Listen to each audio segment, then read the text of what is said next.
Sunny দেওলের cinema এবং পাড়ায় পাড়ায় রাজনৈতিক নেতাদের সমস্ত মিষ্টি বিতরণ, জয় হিন্দ বলে চিৎকার, গগনভেদী চিৎকার এবং প্রজাতন্ত্র দিবসের বিশাল শক্তি প্রদর্শনকে বাদ দিয়ে যদি একটু তলিয়ে ভাবা যায়, if you are drilling, if you are digging deep, aren't India's position as an inclusive democracy being dwindled, being reduced day by day? I bet the answer is yes.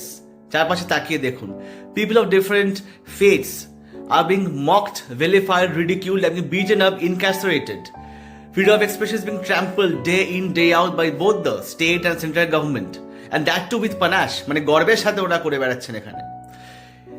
A monstrous exercise in the name of SR has been carried out and launched against the poorest of the poor, and people who are Bengalis, voters of this country, are being killed in broad daylight in suspicion of being a Bangladeshi.